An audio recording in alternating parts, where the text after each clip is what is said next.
How's it going? I'm Charlie. Hi, Gene.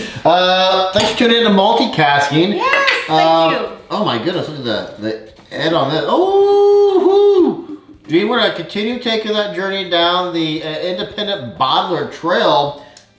Signatory Vintage Highland Single Malt Scotch Whiskey time. Highland, I like Highland. We like Highland, yeah. It's one of the... Distilled at Ardmore. This is the Ardmore Distillery? Ardmore Distillery, it's 11 years old. Okay.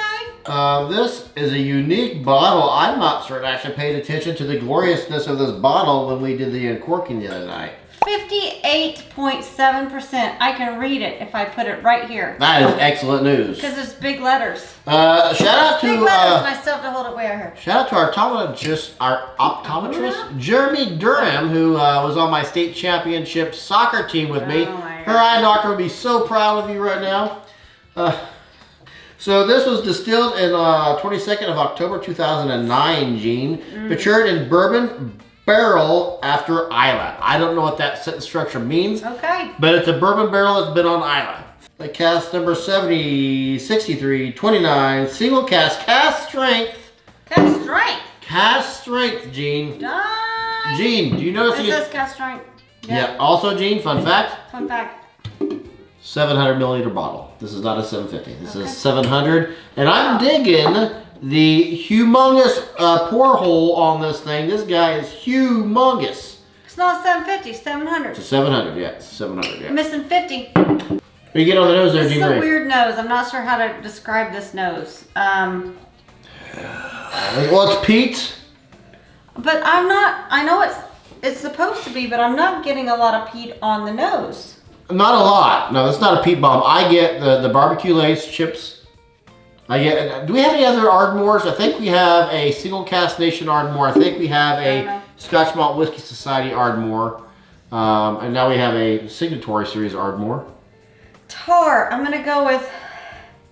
Okay. Some, like your street had just been freshly tarred over. With asphalt? Asphalt, yes. It's, you know, they blocked it off and they're just allowing the cars to come back on.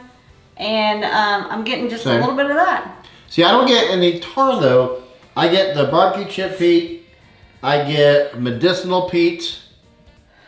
I get... Oh, it's not like, you know, like it's really predominant when you drive on one of those. This is just like a hint. You're right. It's like a hint of, it's in the background. Underneath some of the soft floralness, there's like a hint of freshly tarred road. I always forget to mention floral because it's kind of like mentioning caramel in a bourbon.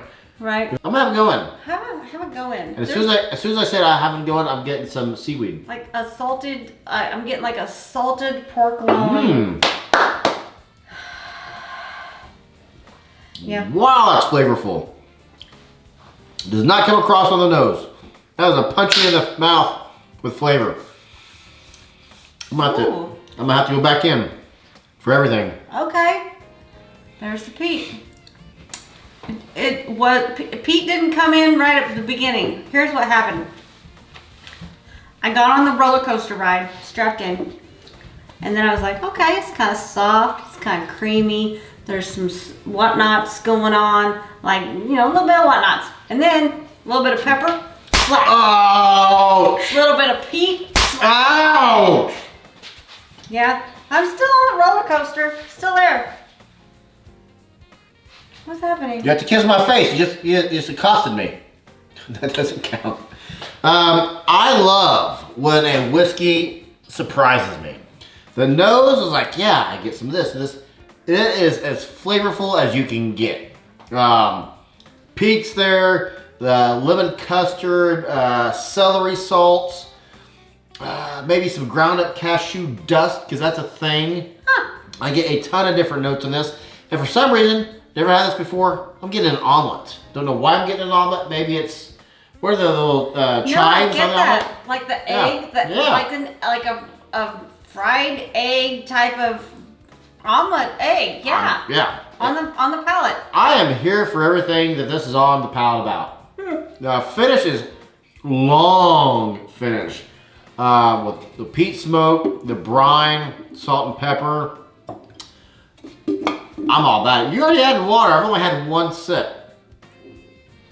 Well, I don't know what you've been doing, man. So it's creamy. Wow.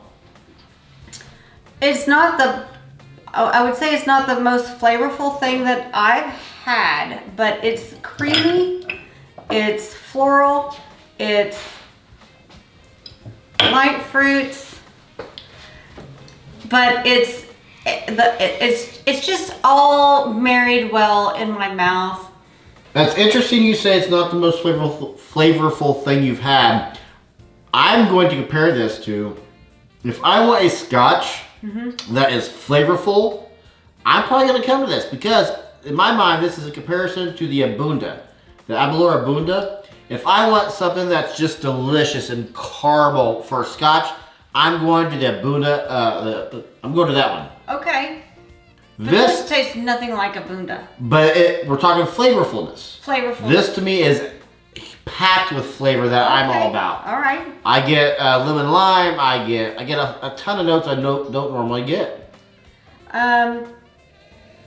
What did water do for my nose?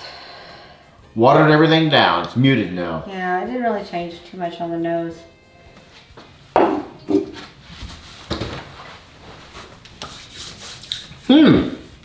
Okay. Sweet sugar, powdered sugar. I'll give you your powdered sugar. Damn. Anyway, but it's soft, it's creamy, and for a cask strength, I'm not getting cask strengthness. As far as I'm not getting that sting. I'm not getting. Oh my God, this is packed. For me, for a cask strength, it should be packed full. And when I put water down, it comes down and it changes. I'm not getting, for cask strengthness, I'm not getting that part. We're having two different experiences here. For me, the cask strength is there, the flavors are there. I'm all about this dram. You know what? When this happens, and it's good to have communication in a marriage. Mine. Problem solved. You can't take my word. Oh yeah, mine. My word. I think this is packed with flavor. Mine is my word. I'm digging That's it. mine. The heck out of it. Yeah. Boom. This marker has gone to hell and it's a new marker. That sucks. 92. What'd you do, Gene? 87. 92. Boom. That just set a record, folks, for separation of scores. Wow. 92, and it was approaching 93 for me. Dang. That's okay. We'll just keep this over here in this packaging, Let me see what we paid for this. nice and away from you. We paid a price for it, Gene. It's an independent bottle. It's a one-off. I'm gonna guess and say $127. $87. Worth it. Is it worth $1 per score, Gene? Is it worth 1 per point? Look at you. Math. I don't know, 87. I like the cask strength, but I'm not getting that on. Maybe it's just my day today, you know? Sometimes you just have a day. Sometimes you just have a day. You deserve a hug. Okay, can you like put the scratchy parts to a different, not right here? Scratchy parts. So it's not worth it to you. Yeah, it's a little high. It's a little high for me. It's worth it to me. Okay. So mine, we've established that. Established. So, subscribe to the channel. We're still working on the bar. It's coming along. I saw that the epoxy is shipped. Epoxy Yay. has shipped. Shipped. It's coming. Should have been here by now. It's not here yet. So we are going to eventually get the rest of this stuff taken care of. Yep. It's gonna happen. It's gonna come to fruition. That's a big word. I'm Charlie. And I'm Jean, and I hope you are just as thirsty as we are.